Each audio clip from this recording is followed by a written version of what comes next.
নমস্কার বন্ধুরা, বাসন্তী কিচেনের মধ্যে স্বাগত। আজকে আমি তৈরি করব মাটন কষা। চলো রেসিপিটা দেখে নেই। প্রথমে আমরা মাটন নিয়ে নিয়েছি। মাটনটাকে আমরা ভালো করে ধুয়ে নিয়েছি। এখন এর মধ্যে আমরা 2 চামচ টক দই দিয়ে দিচ্ছি, সামান্য নুন দিয়ে দিচ্ছি, হাফ চামচ গোলমরিচের গুঁড়ো দিয়ে এটাকে আমরা ভালো করে মেখে নিচ্ছি। মাটনটাকে আমরা এইভাবে কিছুক্ষণের জন্য ম্যারিনেট করে রেখে দেব। এটাকে আমরা 15 থেকে 20 মিনিটের জন্য ঢেকে রাখবো। তারপর আমরা একটি কড়াইতে তেল দিয়ে দিচ্ছি। তেলটা গরম হতে হতে ওইদিকে ডুমো করে রাখা আলুর মধ্যে নুন ও হলুদ দিয়ে ভালো করে মেখে নিচ্ছি। ওইদিকে তেলটা গরম হয়ে গেছে, এখন আলুগুলো দিয়ে দিচ্ছি। এটাকে আমরা লাল লাল করে ভালো করে ভেজে নেব। আলুগুলোকে আমরা চারিদিকে উল্টে পাল্টে নিয়ে ভেজে নেব। আলুগুলো লাল লাল করে ভাজা হয়ে গেছে, এখন নামিয়ে নিচ্ছি।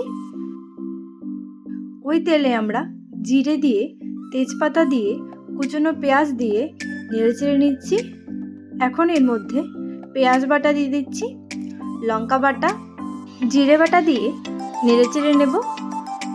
নাড়াচাড়া করা হয়ে গেলে আদা বাটা, রসুন বাটা ও 10-12টা রসুনের কুঁড়ো দিয়ে সামান্য হলুদ, স্বাদ মতো নুন দিয়ে নেড়েচেড়ে নিচ্ছি। নাড়াচাড়া করা হয়ে গেছে, 20 মিনিট হয়ে গেছে।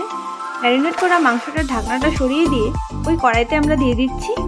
এটাকে আমরা ভালো করে নেড়েচেড়ে নেব।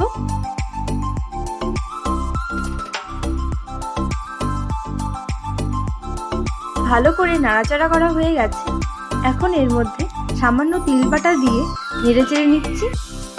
এটাকে আমরা 10 থেকে 15 মিনিটের জন্য ঢেকে দেব। 10 থেকে 15 মিনিট পরে ঢাকনাটা সরিয়ে দিয়ে এটাকে আমরা আবার ভালো করে নেড়েচেড়ে নেব। এখন এর মধ্যে 1 চামচ কাশ্মীরি লঙ্কার গুঁড়ো দিয়ে নেড়েচেড়ে নিচ্ছি।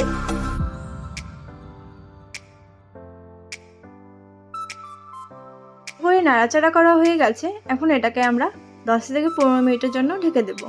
15 মিনিট পর ঢাকনাটা সরিয়ে দিয়ে ডুমো করে ভেজে রাখা আলুগুলো দিয়ে 1 চামচ লেবুর রস দিয়ে এটাকে আমরা ভালো করে নেড়েচেড়ে নেব। এটাকে আমরা ভালো করে একসাথে কষিয়ে নেব। এখন এটাকে আমরা আবার 10 থেকে 15 মিনিটের জন্য ঢেকে দেব। 15 মিনিট পরে ঢাকনাটা সরিয়ে দিয়ে নেড়েচেড়ে নিচ্ছি। মাংস ও আলুটা একসাথে ভালো করে কষানো হয়ে গেছে, এখন এর মধ্যে ফুটিয়ে রাখা গরম জল দিয়ে দিচ্ছি। এটাকে আমরা আবার নেড়েচেড়ে নেব।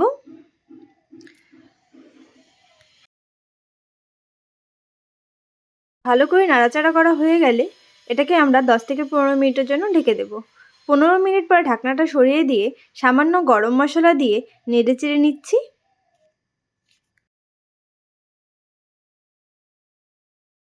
মাটনটা হয়ে এসেছে, এখন এটাকে আমরা নামিয়ে নেব। মাটন কষা তৈরি। এইভাবে বানিয়ে দেখবেন, খুবই ভালো লাগবে খেতে। রেসিপিটা ভালো লাগলে লাইক, শেয়ার ও কমেন্ট অবশ্যই করে দেবেন। ধন্যবাদ।